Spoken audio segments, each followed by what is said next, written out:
काय आवाहन करताय? मतदारांना मी हेच आवाहन करेल की पक्षांतर करण्याकडे तुम्ही जास्त पाहू नका, काम करणाऱ्या व्यक्तींकडे पहा. सत्तेत नसतानाही आम्ही जी काही कामं केली त्याचाही आढावा घ्या आणि आमचा जो पॅनल आहे, आमचं जे चिन्ह आहे त्याला भरघोस मतांनी तुम्ही निवडून द्या. विरोधकांवर खूप त्या लेवलला टीका झालेली आहे. विरोधकांना हे लोक कसे शिकवतील, काय कशातून उत्तर दिलं पाहिजे विरोधकांना? मी असं सांगेल की रामकृष्ण हरी सावध व्हा वारकरी. कारण जे मुद्दे मी मांडलेले आहेत त्या मुद्द्यांचा खरोखर गावकऱ्यांनी, वारकऱ्यांनी सर्वांनी अभ्यास केला पाहिजे. स्मशानभूमीसुद्धा अपुरी, परंतु त्याचे महापालिकेने संपूर्ण पैसे दिल्याबाबत माहिती अधिकारात उघड झाले. असे अनेक विषय आहेत. मी पदचाऱ्यांचे विषय घेतलेत, पर्यावरणाचा विषय घेतला आहे, पोलीस चौकीचा विषय घेतला, असे अनेक विषय आहेत. त्याच्यामुळे मी निश्चिंत आहे. तुम्ही वाकडच्या नागरिकांना काय आवाहन करताल? वाकडच्याही नागरिकांना तेच मी आवाहन करेल की पक्षांतर करण्याचा जास्त विचार करू नका. आमचाही पूर्ण आढावा तुम्ही घ्या, सर्व आमच्या बॅकग्राऊंडची माहिती घ्या आणि मतदान करा. हे कळीचा मुद्दा मांडला की आपल्या शाळेच्या 100% पॉईंट ऑफ नसावं तर पॉईंट ऑफ त्यावरती मी जोरात प्रहार केला, त्याबद्दल काय सांगतो? खरोखर अतिशय चुकीचं आहे. सत्तेच्या जोरावर आज लक्ष्मी नांगरे विद्यालय गेली 28-25-30 वर्ष इथे जी लहान मुलं शिकतात, बाहेर पडल्यानंतर त्यांना ते वाईट सवय असते. नियम काय ते 1000 फुटाच्या आत नाही आणि ते 500-700 फुटावर आहे. तर हे जे सत्तेवर जी लोक आहेत त्यांनी ते जाणून बुजून त्या ठिकाणी आणलेलं आहे. ते अतिशय चुकीचं आहे आणि आमच्या पॅनलचं पहिलं हे राहील की ते दुकान बंद कर हे मागणं. आपण मतदानावर बऱ्याच गोष्टी सांगितल्या की तुम्हाला 2 ब्रिज करायचे आहेत, नाट्यगृह करायचे आहे, खेळाचं ग्राउंड करायचं आहे. अजून काय सांगाल की हे पहा की हे ज्या मोठ्या मोठ्या योजना आपल्या भागामध्ये आणायच्या याच्यासाठी तुमच्याकडं काम करण्याची कॅपॅसिटी पाहिजे, वक्तृत्व पाहिजे, तुम्ही जीबीमध्ये बोलला पाहिजे. कारण त्या ठिकाणी काय असतं की कामं 1000 कोटीची त्या ठिकाणी पेंडिंग असतात आणि आपल्याकडे जर 200 कोटी असेल आणि आपण तिथे जर बोललो नाही, चांगलं भांडलो नाही, तर आपल्या प्रभागाचा विकास होणार नाही. म्हणून चांगली माणसं, ज्याचे बॅकग्राऊंड, ज्याचं वक्तृत्व, जो धडपडा आहे, त्यालाच लोकांनी वोटिंग केलं पाहिजे की जो आपल्या प्रभागासाठी तिथं भांडेन आणि जास्तीत जास्त पैसे कसं आहे. तुम्ही स्वतः नगरसेवक होता, स्थायीमध्ये अध्यक्षपद निवडता, तुमच्या कुटुंबात खूप मोठा वारसा आहे राजकारणाचा. तुमचा मुलगा आणि बाकीचं पॅनल तुम्ही मोठं खूप स्ट्रॉंग उभं केलेलं आहे. जनतेला काय आव्हान कराल? पिंपळी नगर असेल, कसबे वस्ती असेल किंवा वाकड असेल, काय सांगाल? तुम्ही का की गेली 25 वर्ष आमच्या घरामध्ये सत्ता होती.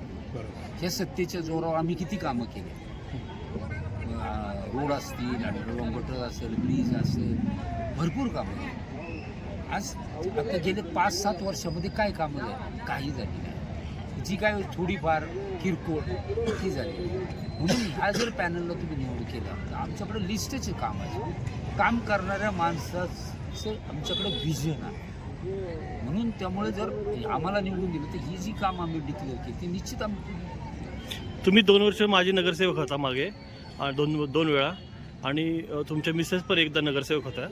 तर नक्कीच तुम्हाला कुठल्या पक्षाने तिकीट दिलं असतं, पण तुम्ही अपक्ष म्हणूनच का उभं राहिलं? काय होतं, वेगवेगळे पक्ष बदलणं हे आमच्या स्वभावात. ठीक आहे, पक्षाची अडचण असेल, आम्हाला तिकीट नाही मिळालं, आपण अपक्ष राहतो. पण आम्ही संधी साधू नाही. लक्षात, आज BJPचं वातावरण झालं की BJPकडे जायचं, काँग्रेसचं झालं की काँग्रेसचं जायचं, शिंदे सत्तेवर आले की शिंदेच्या काँग्रेस याच्याकडे जायचं. हे चुकीचं आहे आणि लोकांना हे समजलं पाहिजे की संधी साधू माणसं ज्यावेळेस लोक मताच्या पेटीमध्ये ठेचतील त्यावेळेसच चांगला विकास होईल, चांगली लोक पुढे. ठीक आहे. मीराताई, तुमचा सगळ्याच जीवनाचा प्रवास अतिशय संघर्षमय आहे. शेत भाजी विक्रेते ते मराठा महासंघ, मराठा मोर्चापर्यंत तुमचं योगदान फार मोठं आहे. विलासराव नांदगुडे यांच्या पॅनलमध्ये तुम्ही उभं आहात आणि तुमचं चिन्ह बॅट आहे. बॅटेने सिक्सर मारणार का? नक्कीच सिक्सर मारणार. कारण आता मला जे म्हणजे मार्गदर्शक नेतृत्व जे भेटलेलं आहे ते सिक्सर मारण्याच्या, म्हणजे जो काही उमेदवार आहे ते सिक्सर मारण्याची कॅपॅसिटी आहे. म्हणूनच आज माझे जे मार्गदर्शक आहेत विलासदादा नांदगुडे यांनी मला आज बॅटीचं चिन्ह देऊन उभं केलेलं आहे ना, की मी महापालिकेत योग्य रीतीने बॅटिंग करू शकते आणि यांना डायरेक्ट आउट करू शकते. तुम्ही भाजी विक्रेता असल्यामुळे तुमचा प्रत्येक घराघरात तुमचा एक संबंध आहे किंवा जिव्हाळ्याचा प्रश्न आहे, एखादा डायरेक्ट तुमचा किचनपर्यंत संबंध येतो महिलांसाठी.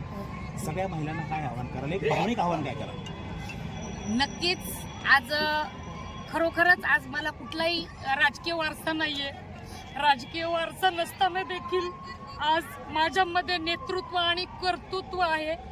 नेतृत्व करण्याची माझी धमक माझ्यामध्ये आहे आणि या कर्तृत्वाला कुठंतरी एक आयाम मिळावा आणि तो आयाम खरोखरीच आज विलासदादांच्या रूपाने मला मिळाला आहे आणि याचं मी नक्की सोनं करेन आणि या विरोधकांना चांगली चपराक दिल्याशिवाय मी राहणार नाही. धनशक्ती विरुद्ध विचारशक्तींची लढाई आहे. तुम्ही बघताय की अलॉट पैसा वतला जातोय. आपलं पॅनल ह्या ठिकाणी उभं आहे आणि नांदगुडे साहेबांनी खूप विचाराने तुम्हाला त्यांनी वरती चांगले उत्तम खेळाडू आहात. तुमच्यामध्ये जो जोश आहे, तुमचं भाषण पण ऐकलं, काय सांगाल याच्याविषयी? धनशक्ती विरुद्ध जनशक्ती हा सगळ्यात मोठा प्रश्न आहे. त्यांनी 2-2 टर्म नगरसेवकाचे पद भूषवले असताना देखील ते आत्ता याच मुद्द्यावरती भांडताय की आम्ही विकास करू. अरे बाबांनो, त्यांना एक आता तुम्ही मतदार भगिनींनो मातांनो यांना प्रश्न विचारला पाहिजे की तुम्ही 10 वर्ष काय करत होते. आत्ता ते आमच्या एका समोरासमोर आल्याच्या नंतरून म्हणले आम्ही 2 महिन्यात सुरुवात करू, आम्ही हा विकास करू, 2 महिन्यात सुरुवात करू. अरे बाबा नगरसेवक तुम्ही 10 वर्ष होते, मग का नाही केले?